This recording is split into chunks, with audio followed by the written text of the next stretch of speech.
2026-cı ilin payızına qədər internet 90-cı illərdə 20 səlahiyyətli kanalla kabel televiziyasına bənzəyəcək. Qalan hissəsi isə səsköyüdür. Dördüncüsü pul.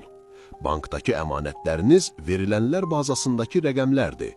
Rəqəmsal dolları və rəqəmsal avronu işə saldıqda və müharibənin məqsədi budursa, pulunuz proqramlaşdırıla bilən hala gələcək. Bu o deməkdir ki, karbon limitini aşsanız, bank benzin alışını bloklaya bilər. Səhv bir şey paylaşsanız, dövlət hesabınızı dondura bilər. İşə götürən yalnız ərzaq və kirayə haqqına məhdudiyyətlər qoyaraq əmək haqqı ödəyə bilər. Deyə bilərsiniz ki, bu fantaziyadır. Xeyr, artıq işləyir. Çində sosial təminat sistemi real kredit. Əlavə qatar bileti aldım, bal çıxıldı, ipoteka ala bilmirəm. Avropa və Amerika eyni şeyi tətbiq edirlər. Sadəcə bunu başqa cür adlandırırlar. Davamlı istehlak, məsuliyyətli maliyyə, müharibə mükəmməl örtüydü. Təhlükəsizlik naminə müvəqqəti tədbirlər. Müvəqqəti daimi olur. 2001-ci ili xatırlayın. Vətənpərvər qanunu müvəqqəti idi. Telefonların dinlənilməsi, ordersiz axtarışlar.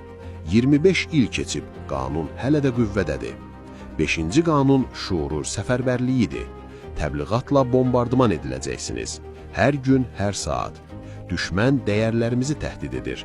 Biz müqavimət göstərməliyik. Bizimlə olmayan hər kəs xaindir. Bu, qorxunun tənqidi düşüncəni söndürməsi səbəbindən işləyir. Bir ay əvvəl dəlilik kimi görünən şeyi dəstəkləməyə başlayacaqsınız. Axmaq olduğunuz üçün deyil, metodik şəkildə işləndiyiniz üçün. Hamı bu haqda qışqırarkən sükutla nə baş verdiyini izləyin. Bombalamalar haqqında xəbərləri izləyərkən rəqəmsal pasportlar haqqında qanunlar qəbul edirlər. Münaqişədə kimin haqlı olduğunu mübahisə edərkən nağd pul çıxarılmasında məhdudiyyətlər tətbiq edirlər. Nüvə müharibəsindən qorxarkən azadlığın son qırıntılarını əllərindən alırlar. Bu, sui-qəsd nəzəriyyəsi deyil, bir nəzarət texnologiyasıdır və 3000 ildir işləyir. 1-ci əsrdə Romada çörək və sirklər, indi inflyasiya və müharibə var. Prinsip eynidir. Siz bu müharibənin tamaşaçısı deyilsiniz. Siz onun yanacağısınız. Nə etməli? Panikaya düşməyin. Panik sizdən gözlənilən şeydir. Panik sizi hərəkətə keçməyə məcbur edir. Hərəkət 1. Nağd pul. Evdə kağız pulunuz olmalıdır. Evdə, bankda yox. Kiçik əskinaslar, yüzlərlə 20 və ya 50'lik yox. Terminallar söndürüldükdə və bu zaman məsələsidir, ehtimalsızlıq kartınız plastik parçasına çevriləcək. Əsas ehtiyaclar üçün bir aylıq ərzaq, su, nəqliyyat nə qədərdir? Bu, dünyanın sonu ilə bağlı deyil. Sistem bərpa olunana qədər 3 həftəlik kaosla bağlıdır. İkinci hərəkət uzun müddətli saxlama ehtiyatları. Konservlənmiş dənli bitkilər, su, bir il qarabaşaq yarması deyil, bu axmaqlıqdır. Bir ay əsil bir aydır. Yemək bişirmək üçün elektrik enerjisi tələb eləməyən bir şey. Maye qaz balonu, kibrit, şam. Elektrik kəsiltiləri başladıqda və elektrik şəbəkəsi hücum altında olduğu üçün başlayacaq, yaşamaq üçün deyil, rahatlıq üçün ön planda olacaqsınız. Rahatlıq evdə lüksdür. Üçüncü hərəkət, informasiya. Başlıqlara inanmayın, xəritələrə baxın, tankerlərin hərəkətinə, futures qiymətlərinə. Siyasətçilər həmişə yalan danışır. Mövqelər, rəqəmlər yalan danışmır. Neft daşıyan tanker marşrutu dəyişirsə, bu 1000 bəyanatdan daha vacibdir. Buğdanın qiymətinin bir həftə ərzində 30% artdığına baxın, bir ay ərzində çörəyin qiymətinin qalxmasına hazır olun. Logistika yalan danışmır. Dördüncü hərəkət, əlaqələr. Yaxınlıqdakı insanları tapın. Qonşuları, dostları, qohumları krizisdə tapın. Tək deyil, sağlam qalın. Şəbəkələr sağlam qalsın. Əlaqə mübadiləsi. Qarşılıqlı yardıma razılaşın. Kiminsə generatoru, kiminsə yanacaq təchizatı, kiminsə tibbi bacarıqları var. Bu, apokalipsislə bağlı deyil. Bu, X anında dövlətin sizə köməyə gəlməyəcəyi, stabilləşdirmə ilə məşğul olacağı, özünüzə ehtiyacı var. 5-ci akt, paylaşmaq.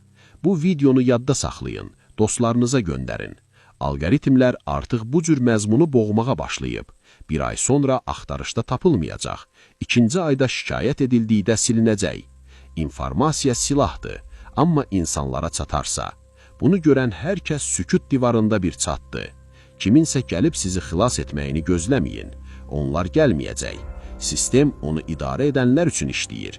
Prioritet siyahısında deyilsiniz, xərclənə bilənsiniz. Amma seçiminiz var.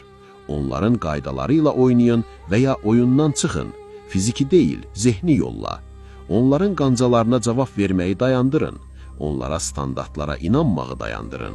Qorxunuzu onlara idarə etməyi dayandırın. Hərəkət etməyin vaxtı indidir. Sabah və ya işlər həqiqətən pisləşəndə deyil, indi. Çünki sabah çox gec ola bilər. Biz bunu həll etdik. Elit borclar, logistika. İndi bilirsiniz, niyə 2026-cı ilin martı təsadüf deyil? Niyə İran, niyə indi? Amma başqa bir şey var, məni narahat edən bir detal. Mən xəritələrə və rəqəmlərə baxıram, amma xəritələr fərqlidir. Yaxın Şərqin istənilən qədim xəritəsini açın, müasir İranın ərazisi qədim Farsdır. Zərdüşt mətnlərində, Yəhudi peşandərliklərində, İslam hədislərində bir və eyni şey. Son döyüş burada, bu yerdə başlayacaq. Təsadüf Məlkədə. Amma gəlin faktlara baxaq. Bu dünyanı idarə edən elitlər tarixin, yerin, rəqəmin, simvolizminə alüdə olublar. 11 sentyabr, 11 mart, 22 noyabr, Vaşinqton planında pentaqramlar, dollar üzərində piramida. Buna inanırlarmı, yoxsa başqalarının inancından istifadə edirlər? Qədim mətnlərdəki versiya köhnə dünyanın öldüyü və yeninin doğduğu bir yerdir. Budur sual.